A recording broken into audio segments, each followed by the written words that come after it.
We started this company because of a product that was working. That's how that happened. Sandy and I met Dr. Ted Kalogris in 1982, and we were introduced to a product called Relive Classic. It wasn't Relive Classic, it was Classic at that time. Dr. Ted was one of a kind. He changed a lot of lives around this world.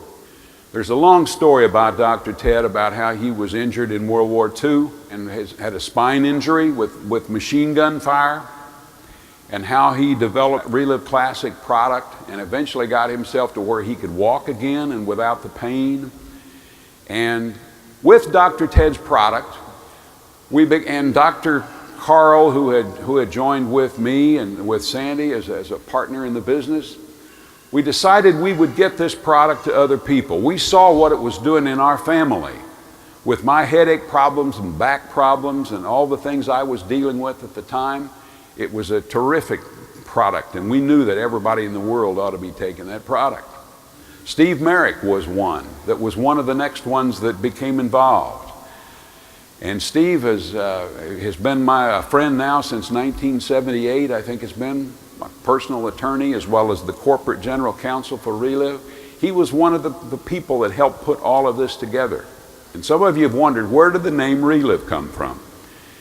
And it came from this gentleman that you see there on the picture. Marvin J. was his name.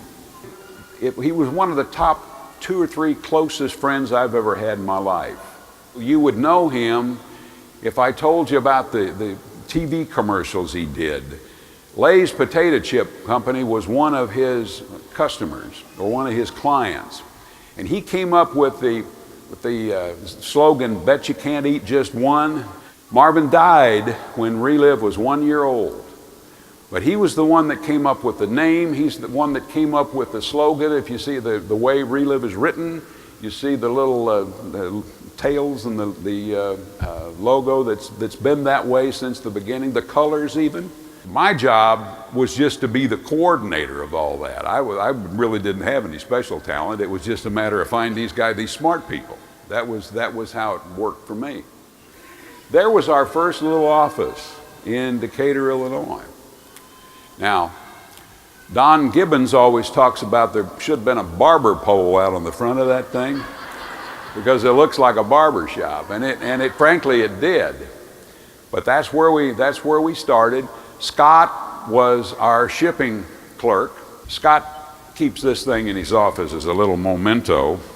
There probably aren't 5 or 6 people in the room that would know what that thing is. That's our first shipping container right there. Sandy would be the one taking orders. She would be the one that would, answer the phone. "Good morning, this is Relive. How may I help you?" And someone wanted to place an order, she'd click and go back and come back and said, "Hello, how may I help you with your order?" I mean, it was sort of one little small group operation was what it was. First meeting we had was a little coffee shop in St. Louis. A little Denny's coffee shop, actually. 5 people were there. And that was the beginning of Relive in our first meeting. It was, we had our first ever conference in Nashville, Tennessee in 1988. There were probably 50 people there, and that was everybody we could find that was related, that was a neighbor or someone we could drag in off the street or whatever. We could get them into the room, and it would fill up a chair. That's all we really cared about, at that time. Time went on, we were going well. All 50 states began to become in operation with us. And then the next thing that happened was that someone wanted to take this business to Australia. Australia was our first international business, but it was a great thing because that really opened our eyes to what the worldwide opportunity was of Relive. In '93, we had an event that happened. You've heard some of them talk about the flood, and we never missed a minute's day of operation with the business. It was amazing what happened because we decided we would rebuild once that levee got rebuilt and was bigger. That's what it is today, and we got through that. Sandy and I, through some people in Australia, that helped us start the Relive Calogres Foundation had an idea, and they came to my office in St. Louis and wanted to talk about helping some kids in the Philippines. These kids don't look malnourished necessarily, or there in that photograph, but you should see what some of them really looked like who were living on the garbage dump there in Manila. And that was really the very first blush for the Calogres Foundation.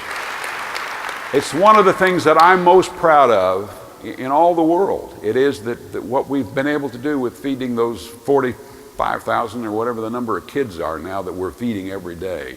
It's just quite a thing.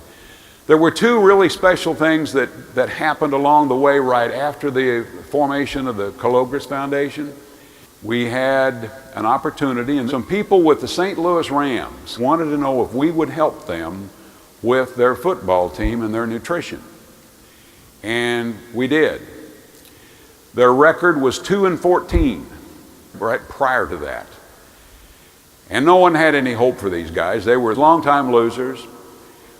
Dr. Carl, with Scott's help and others, got the team started on Relive products. And this is the honest to goodness truth if I've ever told it. These guys started taking Relive products and they started winning. And they started winning and winning and winning. And not only did they win, they won the whole darn thing. They won the Super Bowl that next year and were the champions of football with Relive products. They had a coaching change. Dick Vermeil, who at one point was one of our board members of Relive, he was that grateful to Relive that he wanted to be a part of what we were doing. He retired. They brought in a whole new organization and threw everybody out, and they went off the Relive products, and I don't think they've won 3 games since that time. They have, but not very many more than that. There's one other really great story, and if there's one thing that's the highlight of my life over the last 25 years, it was what I'm going to talk to you next about. And that was the meeting that we had, 2 of them actually, with Pope John Paul II. It was like 13 or 14 of us that went to meet with him privately. And I've never had a feeling like that in my life, anywhere, anytime, any place. The man was just very, very special as a humanitarian, just as a human being. I mean, not to mention the fact that he's to be a saint here very quickly, I think, and hopefully that'll happen. The next 25 years with the management that you've seen, the leadership with Ryan and Scott and the team that they're building, this is the group that's going to lead this business over the next 25 years and longer. I just want to say to you that please remember, it's about what we can do to help other people. What has to happen is we got to go get active. We got to get proactive and take this business out there. Let's go make it happen, everybody. I'm with you, and I think you're with me, so let's go make it happen. All of you. Thank you.